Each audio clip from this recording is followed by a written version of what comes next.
अगर मान लो तो कोई मोबाइल ही है, ठीक है, चाहे कोई भी चीज़, मान लो ये कवर्ड है, ये जो है ना, ये पेंसिल, ये पेन कवर, अगर ये वाला कवर है एक क्यूबॉइडल शेप का है, अगर हम इसको ऐसे रखेंगे तो ये वाला लेंथ और ये वाला ब्रेथ का काम करेगा। अगर इसको हम ऐसे रखें तो ये वाला लेंथ और ये वाला ब्रेथ का काम करेगा, जो इसका डेप्थ है। अच्छा एक बात समझना है इसमें, जितना इसका कम एरिया, देखो फॉर्मूला प्रेशर क्या होता है, फोर्स बाय एरिया। तो फोर्स और एरिया कि जितना एरिया कम रहेगा प्रेशर उतना ज़्यादा लगेगा, ठीक है। तो अगर हम इस बॉक्स को ऐसे रखते हैं, ऐसे नीचे से अगर हम ऐसे रखें इसका एरिया बढ़ गया ना, और अगर हम ऐसे रखे खड़ा करके इसका एरिया घट गया, लेंथ दोनों में ब्रेथ घट गया, मतलब एरिया घट गया, ठीक है। तो देख इसमें क्या है ना, जैसे अगर मान लेते हैं, अगर इस बॉक्स का हम बात करें तो अगर किसी का, अगर मान लेते हैं इसका कोई डायमेंशन है, चाहे यहाँ जो डायमेंशन दिया उसी का बात करते हैं। देखो अगर दो चीज़ें हैं, ये 12 मीटर है और 8 अगर मान लेते हैं 8 मीटर है, तो एरिया जो हो जाएगा इसका लेंथ और ब्रेथ, क्योंकि देखो इसमें हाइट का कोई नीड तो है नहीं, इनको नीड का कोई हाइट का कोई नीड है, इस हाइट का इसमें कोई काम ही नहीं है, तो हाइट को इग्नोर मारते हैं। अगर हम करें कि अगर इसमें पहले हमको क्या निकालना है, प्रेशर, फोर्स तो हमको दिया हुआ है, क्वेश्चन है फोर्स 20 न्यूटन दिया हुआ है फोर्स, और बोल रहा है एरिया, तो एरिया निकालना पड़ेगा। इसमें रेक्टेंगुलर शेप है तो एरिया इसका क्या होता है, L इंटू बी, डायरेक्ट इसमें सेट कर दो L इंटू बी। अब बताओ कितना हो जाएगा दोनों में,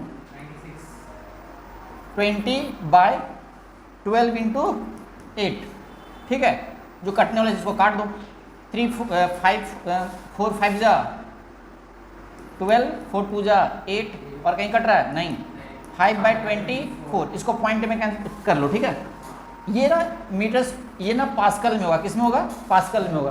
देखो यही वाला चीज़ है, यही प्रेशर है और यही फोर्स है, जिसके वजह से जो विश्व पितामह थे वो ना पूरा महाभारत देख लिया ये आदमी, इन्होंने पूरा महाभारत इसी वजह से। अगर मान लेते हैं, सुनना ध्यान से, अगर इनमें एक तीर घुसा होता ना, एक तीर, तो इनका आर पार हो जाता। तो जितना सरफेस एरिया बढ़ जाएगा, सरफेस एरिया जितना बढ़ जाएगा उतना का प्रेशर कम हो जाता है उस पर।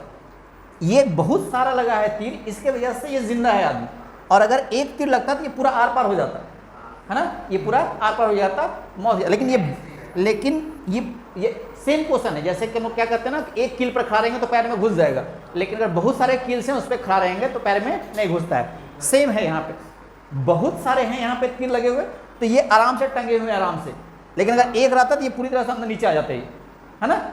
इनका एरिया बढ़ा हुआ था, जिसके वजह से क्या है कि ये पूरा महाभारत खुद ही देखे थे, बैठ जिंदा थे पूरा महाभारत में, एक होता तो ये पूरा घुस जाता।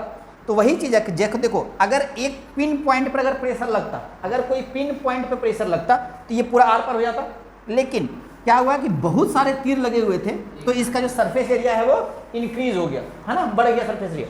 जैसे सरफेस एरिया इंक्रीज हुआ, इसका प्रेशर जो था वो कम हो गया। देखो वहाँ एरिया बढ़ गया, यहाँ सुनना ध्यान से, एरिया बढ़ गया तो प्रेशर कम हो गया, है ना। जैसे एरिया बढ़ेगा प्रेशर अपने आप डिस्ट्रीब्यूट हो जाता है। तो ये बात समझने वाली चीज़ है कि जैसे अगर हम किसी भी चीज़ का एरिया बढ़ा दें, एरिया जैसे बढ़ाएंगे, ये वाला जैसे एरिया बढ़ा, ये पूरा जो एरिया लगा, इसके वजह से प्रेशर क्या हुआ, कम हो गया, ठीक है।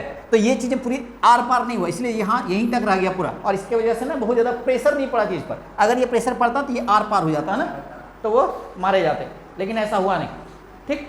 बात समझ में आया क्या बोल रहे हैं। तो सेम कॉन्सेप्ट चलता है कील वाला के साथ, सेम ही कॉन्सेप्ट है। जो कील रहता है ना, वो कील जो मान लेते हैं एक कील है तो हम पैर रखेंगे तो पूरा घुस जाएगा कील, लेकिन अगर वही बहुत सारे कील्स हैं, है ना, वो नेल्स जो बहुत सारे हैं, तो उसमें हाँ उसमें प्रेशर डिस्ट्रीब्यूट हो जाता है, जिसके वजह से क्या हो जाएगा, जो फोर्स उसका जो प्रेशर होता है कम हो जाता है ना। सरफेस एरिया बढ़ गया तो प्रेशर कम हो गया, तो हम जब कील पर पैर रखते हैं तो हमको चुभता नहीं है, क्योंकि वो जो फोर्स होंगे वो क्या होंगे, डिस्ट्रीब्यूट हो जाता है। हाँ पिन पॉइंट में नहीं, वो सारी जगह डिस्ट्रीब्यूट हो गया, सरफेस एरिया बढ़ गया तो वो नहीं घुस पाता। प्रेशर और फोर्स का यही एक कॉन्सेप्ट है, एरिया कम करोगे प्रेशर अपने आप बढ़ जाएगा, एरिया बढ़ाओगे प्रेशर। यही वजह है कि जब कोई अगर डॉक्टर हम लोग सिरिंज घुसाता है ना, डॉक्टर सिरिंज घुसाता है तो आराम से घुस जाता है, लेकिन ठीक है, क्योंकि सरफेस उसका जो नीब है, जो सिरिंज है, उसका माउथ बहुत कम है, छोटा सा है, तो आराम से इंजेक्ट किया, इंजेक्शन हो गया। लेकिन अगर मान लो कोई ऐसा इंजेक्शन जो ब्लंट है, बहुत मतलब मोटा सा इंजेक्शन, उसमें ब्लंट है वो, तो वो क्या शरीर में डालेगा, नहीं डालेगा, तो उसका भी वजह वही है, ठीक है। एरिया पिन का मतलब एरिया घटा प्रेशर बढ़ गया, है ना। एरिया जैसे घटेगा तो प्रेशर बढ़ जाएगा, एरिया घटेगा प्रेशर बढ़ जाएगा। इसको इन्वर्सली प्रोपोर्शनल बोलते हैं बच्चा। अगर एक घटा तो दूसरा अपने आप बढ़ेगा, ठीक है। प्रेशर और एरिया इन्वर्सली मतलब होता है कि एक घटेगा तो दूसरा अपने आप बढ़ेगा, ठीक है। नहीं ये तो ठीक है, जैसे कि अगर एरिया बढ़ा, फोर्स तो जो है वो तो है ही, फोर्स में कोई दिक्कत नहीं है, फोर्स जो है वही रहेगा। लेकिन एरिया जो क्रॉस सेक्शनल एरिया है ना, उसका बढ़ने से क्या होता है, चीज़ें कितनी नुकीली है, कितना ब्लंट है, उस पर डिपेंड करेगा, ठीक है। समझ आया बात। तो इस वजह से इनका ये पूरा जो कहानी था कि बहुत सारे तीर लगने की वजह से ये बहुत दिन जिंदा थे। जब तक महाभारत हुआ तब तक वो जिंदा थे, ठीक है। 1-2 लगता तो ये पूरा पार हो जाता, ठीक है। उनका जो फोर्स था, उसका जो प्रेशर था, वो पूरे शरीर पर क्या डिस्ट्रीब्यूटेड था। समझ में आया बात। चलो।